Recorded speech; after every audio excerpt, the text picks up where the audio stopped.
Sometimes you and your medical practitioner just don't jive.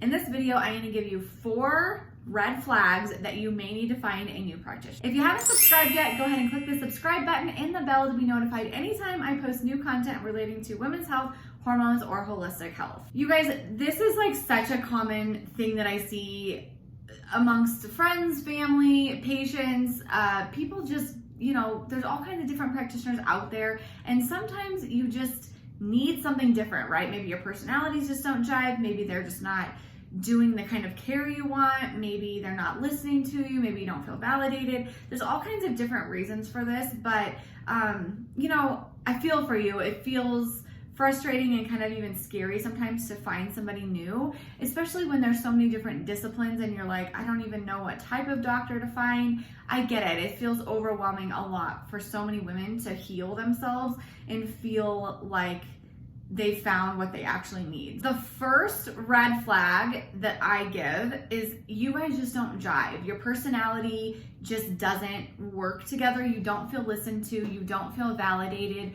You don't feel like you can be vulnerable with this person. I think that is such an important part of healthcare, whether you're working with an acupuncturist, a holistic doctor, a naturopath, a functional medicine, your MD, a nutritionist, a mental health professional. It doesn't matter. This goes across the board. If you don't feel listened to, validated, and like your personalities work together, there are millions of other people out there for you that can probably do something better for you. So it's not a right or wrong thing. It's just sometimes our personalities just don't jive together. I think so many people have come to me and said, oh my gosh, I tried acupuncture, I didn't like it at all. And I'm here to tell you, even in my own field, that there are so many different types of acupuncturists. I can't even express that enough, that some of us are very esoteric, some of us are very Western medicine related. Some of us are in the middle. We have different personalities. We have different needling styles,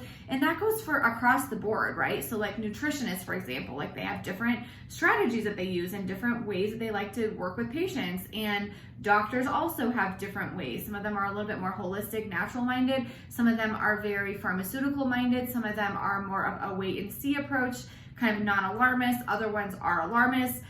You just gotta find somebody that works with you. And my best suggestion is to be vulnerable and tell them what you need. So like, for example, when I found a couple of years ago, I was looking for just a primary care. I hadn't had one in a really long time. And I was like, I probably should just find a primary care doctor.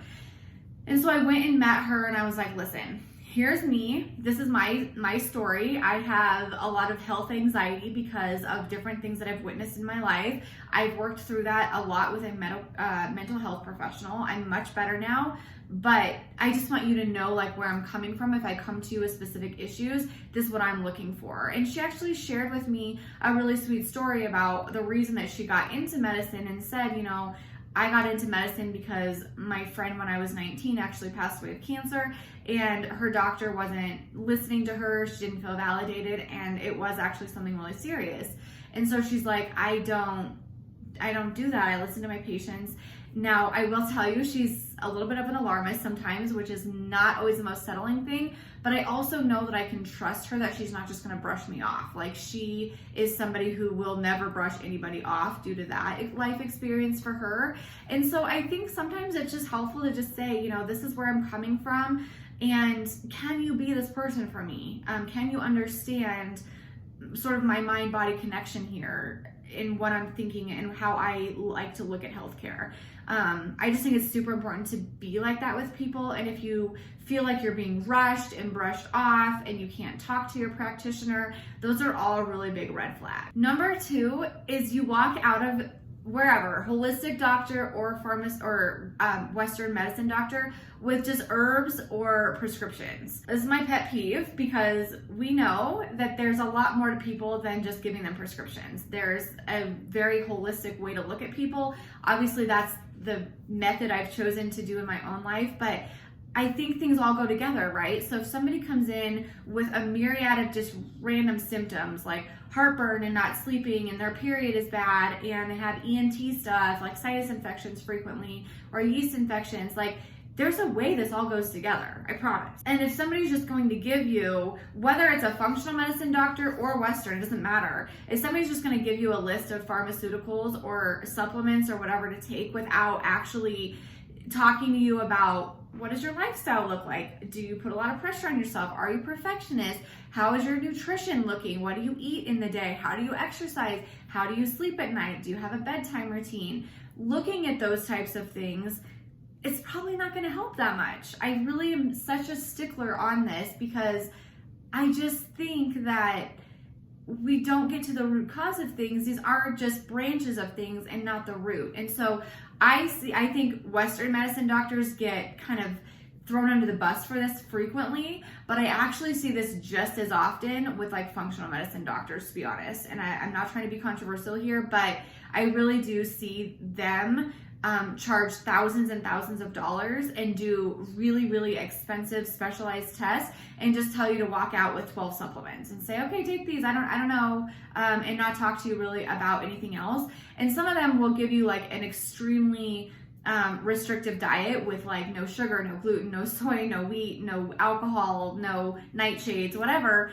And you're left leaving there with like, okay, there's something seriously wrong with me. I have to take 12 supplements to function and I can't eat anything. Like, what am I going to eat? And honestly, you leave there like, I've had that happen to me before too. Does that leave you feeling empowered and feeling good?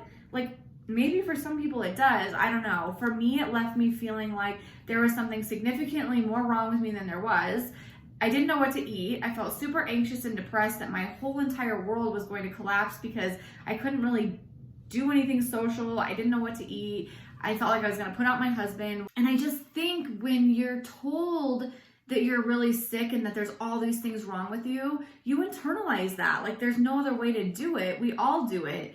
And our brain, if we think that we're sick and there's something wrong with us significantly, we're going to act like we're sick. And that's going to be a detriment to healing. There's been, you guys, I can't tell you how many studies there's been on like the placebo effect versus nocebo effect with like cancer patients and autoimmune patients, all of these people. And if doctors come to them and say, you're going to be okay, you can do this, you can fight through this, we're going to heal this, we're going to get you taken care of, and they feel supported and good about things, empowered, their outcome is significantly better than somebody who's told, nothing we can do with you, you're super sick, I don't know what to tell you, like, you know, this is going to impact your entire quality of life, you can't do any of these things anymore. That is called the nocebo effect, and I just don't think that that's helpful. I think that there's some realistic expectations that need to be shared with patients, for sure. I'm not saying that we just need to be